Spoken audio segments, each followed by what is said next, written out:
Hello everybody, welcome back to Strictly Story Mode Gaming. I've enjoyed a long hiatus where I've been gaming pretty hard, and I hope you have been too. I finally have my grubby paws on a new RTX 3080 Ti. Now, what GPU heavy games have I been really sinking my teeth into? Well, I was trying to play Larian's Baldur's Gate 3 last month, but despite the improved graphics and excellent voice acting, something was just missing for me. Namely, I was totally burnt out on Larian's previous title, Divinity Original Sin 2, and when I started playing Baldur's Gate, I started getting a lot of uncomfortable flashbacks. I know they threw in Mind Flayers, Githyanki, Tieflings, and 20-sided dice rolls in there, but this game, which is still in early access, looks, feels, smells just like Divinity Original Sin 3. Don't get me wrong, this game is fantastic. Larian really did an amazing job with richly branching narrative choices, and I'm constantly surprised at how your build, combined with different choices and dice rolls, result in very different outcomes. This, my friends, is the most deluxe cRPG ever made by humankind. But wait, what is the C in cRPG? Out of brevity, let's say C is for classic, where the lineage is from tabletop games like D&D being a party-based adventure often presented in the isometric top-down view. But it's the curious magic of human imagination that much more humble lo-fi games can win a girl's heart despite being offered the fully voiced, fully animated wonders of Baldur's Gate 3. Truth be told, I really had enough of strategic barrel placement and executing stealth ambushes from above like I already did 100 times in Divinity.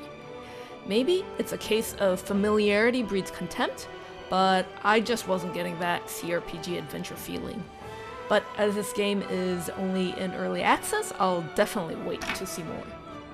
Don't get me wrong, I absolutely love lumbering around as a polar bear, but it's like going to a fried chicken joint and being served a ribeye steak. I'm sure the steak will be excellent, but I've got fried chicken blue balls. So I went searching for the original source games for satisfaction, including BioWare's Baldur's Gate 1 and 2, but somehow I ended up really loving and finishing Icewind Dale first. Now, for a channel called Strictly Story Mode, you might be wondering why I've chosen the most story-poor combat-heavy grind out of the Infinity Engine bunch, given that both BioWare's Baldur's Gate and Planescape Torment tell some of the best stories for RPGs. And what was this cRPG feeling I was looking for that Icewind Dale had in spades? First, I was absolutely mesmerized by the atmosphere created by the location of Icewind Dale and Jeremy Soule's music. But ironically, it was Icewind Dale's unobtrusive story that freed my imagination to be my own dungeon master and improv my own stories. For this playthrough, I took full advantage of the Beamdog Enhanced Edition. As you guessed it, I used story mode. This video is an entirely subjective take on how this 20-year-old game, much to my complete surprise, gave me a much more personal role-playing experience than all 3 Baldur's Gate games combined. We're going to be taking a lot of detours along the way, involving the fictional location of Icewind Dale. Yeah, this video is made for fantasy nerds like me, and if you're not, don't worry, it's never too late to start. You know how it's pretty much the law that every fantasy realm has to contain a snow and icebound region? For those of you who aren't intimate with the Forgotten Realms geography, Icewind Dale is the frozen northwest of Faerûn, separated via a near impassable mountain range called Spine of the World. Despite the inhospitable weather of this region, the northern slope is inhabited by a cluster of settlements aptly called the Ten Towns, surrounding 3 lakes. As far as this video game is concerned, 10 Towns might as well have been called 2 Towns, as you only get East Haven in the main game and Lonelywood in the Heart of Winter DLC. Currently, the most comprehensive source of lore for this region is the recently released 5th edition D&D module, Rime of the Frost Maiden. Tabletop is a completely different beast, not only for mechanics, but for content. No less lethal than the Yetis of the far north is the harsh, unforgiving weather, which is only hinted at in the video game. I don't know how anal dungeon masters are about enforcing wilderness rules and survival mechanics, but you know how there's death by snoo-snoo? Here, there is death by snowshoe. Because Rime of the Frost Maiden happens a full 200 years after the video game, and the population of the 10 towns have exploded, along with the module having far less creative restrictions than a video game, the tabletop far north is definitely a more expansive, weirder, creepier incarnation than the quaint pocket-sized Icewind Dale you will see in the video game. And of course, the most beloved source for the Far North is the Crystal Shard, the first novel in the Icewind Dale trilogy by R.A. Salvatore. This story is nothing less than a full-blown invasion of 10 towns by an incompetent apprentice who manages to build a massive dark army with the power of Crenshinabon. Crenshinabon? It's not a Japanese bakery specializing in matcha roll cakes, but a powerful and sentient evil artifact, also known as the Crystal Shard. And it's 4.5 heroes who defeat the power of Crenshinabon. The shard does make a gratuitous appearance in the video game. The novel takes place 70 years after the video game, but it was licensing restrictions that leave so little between the two sources. Even though this book is like eating pure fantasy popcorn, it really breathes life into the world of Icewind Dale, connecting corny fantasy tropes with the politics and commerce of the region. That's right, you can't talk Icewind Dale without mentioning knucklehead trout and scrimshandery. The unusually large skullbone of the knucklehead trout is a highly valued commodity akin to ivory for carving into scrimshaw, as it is the most important export to the south.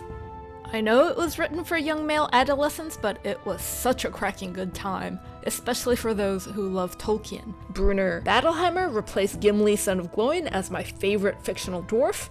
It makes me genuinely sad that the recently released D&D Dark Alliance game was such an awful mess, unworthy of the Companions of the Hall. But there's no time to cry, as we've got a far better game to cover. Before we get started, I wanted to confess that I didn't capture any video while I was playing Icewind Dale, mainly because actual footage would be excruciatingly slow and not much to look at. So all footage shown here has been hastily reproduced for visual effects only. Alright, let's go. Icewind Dale starts you off in East Haven, which is less of a town and more of a quaint fishing hamlet of 13 buildings, similar to Dawnstar in Skyrim. The game really pushes you hard into joining Hrothgar, a seasoned adventurer who is organizing an expedition into Kuldahar to investigate some strange occurrences there. Being a merry band of level 1 adventurers eager for XP and loot, such an expedition with the promise of danger is exactly what you want. Hrothgar and his party are sabotaged by an avalanche at Kuldahar Pass, and only your party miraculously survives, thus launching you into a rather contrived MacGuffin plot looking for the source of a vague evil that has been encroaching these lands. The Heart of Winter DLC does have a much more compelling narrative surrounding a barbarian invasion of the 10 towns, but the main story does not. While the underlying story does largely function as a pretext to lead you from one combat encounter to the next, the game hands you some dried venison jerky to chew on. Parts of the larger backstory of a broken elven-dwarven alliance are interesting, but you have to read a lot of optional unvoiced dialogue and seek out hidden letters. The game also throws you a few ambiguous moral choices your way, such as what to do about a cruel slave master that dismembers gnome tongues and beats his partner. So BioWare pioneered forcing a buttery-rich RPG stew of moral quandaries down the player's throat, and it's almost gotten to the point of excess, with Larian force-feeding you with a wooden spoon in Baldur's Gate 3, so I didn't mind having only a few crumbly bits in Icewind Dale. Even the publisher Black Isle Studios was very upfront that Icewind Dale exists mainly to provide a satisfying dungeon crawl, which is kind of a game I normally avoid. So why was I glued to Icewind Dale night after night when I had real trouble finishing Baldur's Gate 1 and 2. Even though both Baldur's games were oozing with enormous old-school charm, I was suffering from a common case of RPG decision fatigue. Managing faction relations when I disliked all of them just felt burdensome. Even if Icewind Dale's linear narrative severely limits freeform exploration in the way that Baldur's Gate encourages you to do so on the Sword Coast, there was also a pleasant simplicity to having one way forward. But it was the next reason that unfortunately turned me off from all of the 3 Baldur's Gate series. I flat out despise some or most of my companions in these games. I resented having to keep some of them around for guilt, utility, or fear of missing out on content. Take Imoen. She's my character's only childhood friend from Candlekeep. It only makes story sense that we should stick together after the trauma of the character's foster father, Gorion, being murdered. However, I only keep Imoen around because of her thieving skills and high charisma to get better reactions from NPCs. Plus, I can't kick Imoen to the curb because the Baldur's Gate 2 storyline won't make much sense if I do. Icewind Dale has a simple solution to make sure you have exactly the companions you want, and that is to handcraft all your party members. Icewind Dale is relatively unique in that you are not creating and role-playing one character, but up to an entire party of 6, which technically you could have also done in Baldur's Gate 1 and 2. But unlike Baldur's Gate, you do not have a chosen one protagonist. You don't have to worry about losing out on any story content by creating your own custom party, as there are no origin characters with a predefined backstory.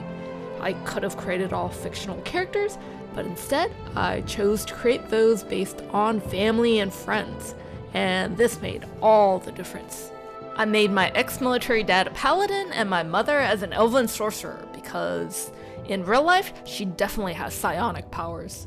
When I told my husband I made him a red-bearded dwarf, he protested mightily, though he's excellent with mechanical contraptions, metal and stone, and is stout. Plus, you simply can't have a fantasy party without a dwarf, and a dwarf with an elven mage mother-in-law is bursting with comedic value. A quick aside, I've personally played a red-bearded dwarf many a times, but Dragon Age Origins with the House IWD storyline has hands down the best dwarf origin story in all gaming. I highly recommend this BioWare gem to any RPG lover. Icewind Dale not giving you party backstories is a double-edged sword. I don't have to carry the burden of my foster father being brutally murdered with a plot bombshell of my true parentage, so I could have the fantasy incarnation of my real-life parents as part of my adventuring party. But because Icewind Dale doesn't give you any reason for your party members to be emotionally invested in the plot beyond the generic do-gooder bait of saving the towns from evil, making choices matter has to happen within your own imagination. But when party members are avatars for people you love, significance comes easy. Even mundane tasks like dividing the loot get so much more interesting. When there is a generally desirable item like these boots with cold resistance, of course it was my mother's feet that must be kept warm, even though she could easily cast resist cold spell on herself. Even if D&D rules make a lot of the weapons and armor limited to specific classes, finding primo loot for loved ones still felt more meaningful. For instance, Pale Justice, a +4 longsword that is +7 against evil, you can find on a dead corpse in Dorn, and can be only wielded by a paladin for those stats. Having my dad wield Pale Justice to fight evil, it definitely made me smile. But it turns out a lot of aggro creatures and monsters are not evil, just neutral. Some of the most engaging moments between the game and my imagination was when I could create fun artificial limitations on the existing game mechanics. For instance, this game only has potions as consumables but no eating mechanic. But in my family, food is the thing that drives most of our happy interactions. So filler combat with wolves and polar bears actually became a serious mission to resupply, as we were extra careful not to use poison nor electric shock, which could cause muscles to clench, although a few whacks from my husband's warhammer could tenderize the meat. Most players want stuff to happen on the screen and not in the theater of the imagination, but after playing overly simulated games like Red Dead, I've been loving having my imagination go off screen. Now, I want to make it clear that Icewind Dale wasn't just a blank slate, and the game world itself was critical in providing fodder for my imagination. Honestly, I spun up this game mostly to hear Jeremy Soule's soundtrack in its native setting, and I ended up loving the miniature world spaces it creates. Slowly tunneling through the fog of war in each scene to reveal the whole was like a puzzle, a delicious sensory pleasure in itself. A lot of newer gamers don't like this kind of striptease, as they're used to having everything shown to them, but the fog of war is absolutely necessary to control the suspense of enemy encounters. The sense of hidden danger would be deflated if you could see all of them at once instead of having the second or third wave of monsters come at you out of the dark. Playing in 4K in the Enhanced Edition, you will get to see a larger part of the overall scene, and it gives you a grander sense of scale. Normally, I'd be vexed at my tiny figures getting stuck on poor pathfinding, but because they were my family members, it was much more of an endearing exercise in shepherding and making sure they don't end up stranded among enemies. I wanted to share with you two of my favorite locations and their ties to the main story. As you remember, your party is the only survivor to reach Kuldahar, which turns out to be a town under a massive oak tree. How's there even a temperate region in the frigid Arctic climb of Icewind Dale, you ask? Anybody with a fantasy background would answer magic acorn. And yes, long ago, Sylvanus, the Oak Father, planted an acorn at the foot of the spine of the world that grew for thousands of years to an enormous girth that could shelter an entire village.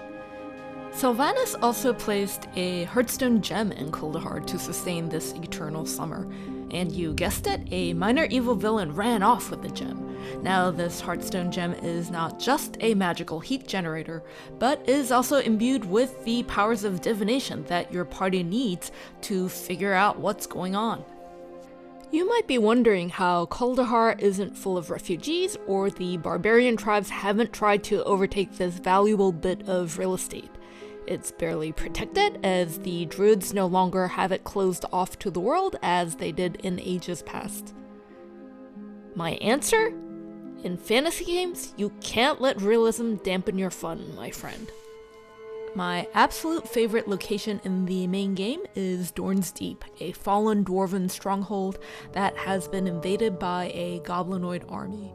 I initially had a 5-minute lore dump, which I cut out entirely as I could not for the life of me squeeze any humor out of the tragic break in the alliance between the elves of the Severed Hand and the dwarves of Dorn's Deep. One of the many things all Baldur's Gate games do hand over fist better than this game is humor.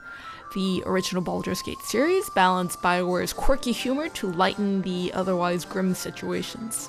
The biggest weakness of Icewind Dale for me is that the script tries so hard to be taken seriously that there is a criminal lack of genuine comic relief.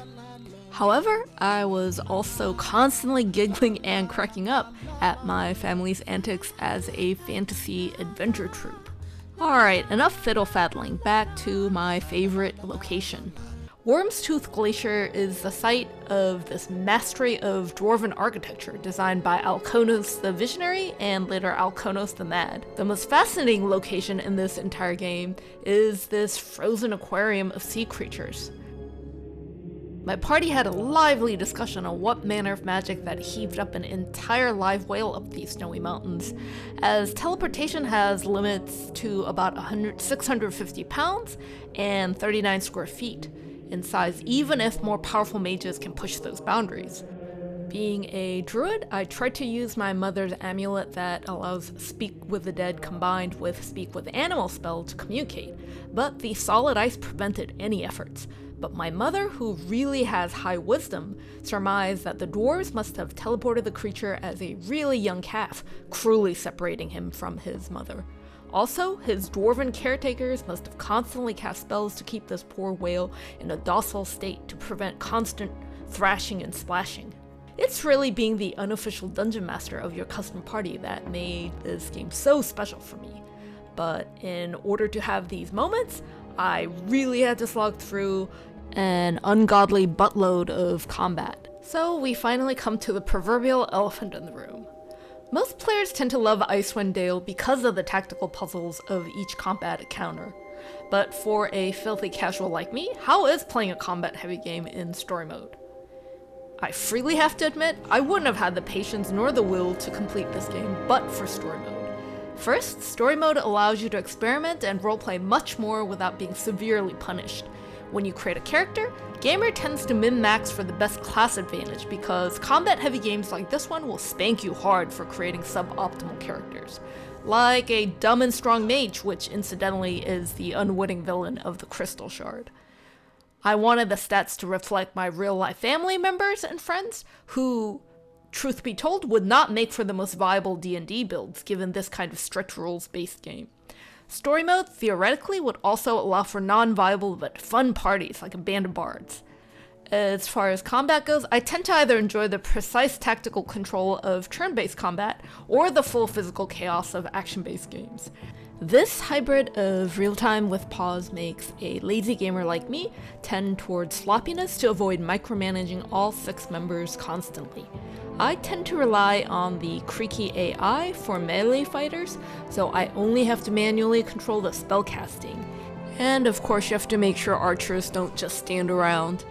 I never got good at timing AoE damage effectively on moving targets, and party members were always constantly bumbling in.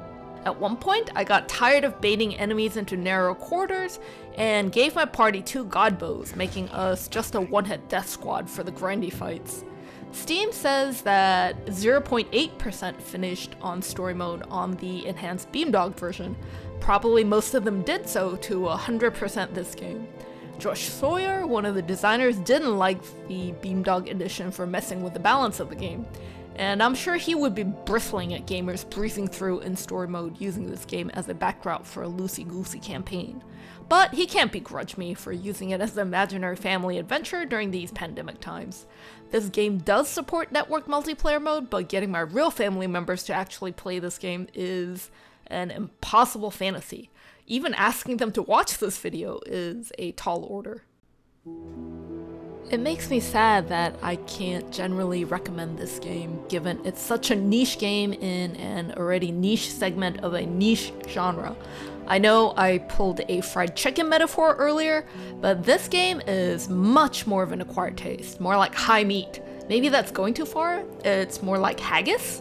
If you want to explore cRPGs, it is so much easier to enjoy modern titles like Tyranny or Pillars of Eternity 2 Deadfire, which is made by some of the very same people behind Icewind Dale. Deadfire is my favorite modern cRPG for nautical and naughty themes. And further, given fully voiced, fully animated open world cRPGs like Baldur's Gate 3, it's nigh impossible to convey the magic of these old school titles to non-hardcore gamers to look past the painfully dated mechanics and graphics. But to those dedicated gamers that find satisfaction and even joy in Icewind Dale, I'm so happy for you, and us. Literally, there are thousands of gratuitous hack and slash or first-person shooters out there, but precious few D&D cRPGs like this one. This game is so much more than an icy slurry of dungeons, endless enemies, loot, and fantasy tropes. That for the right gamer, this game can spark a lot of magic. And for me, I was completely surprised to find Icewind Dale so pleasurable and more engaging than the Baldur's Gate games, which are each remarkable in their own way. But Icewind Dale for me will remain in my heart a sentimental favorite.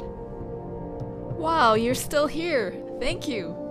Originally, I had a 10-page script covering the few moral choices in the game along with the Heart of Winter expansion, but it seemed impolite to ramble on for so long. Thank you again for joining me, and let's meet again in the next world.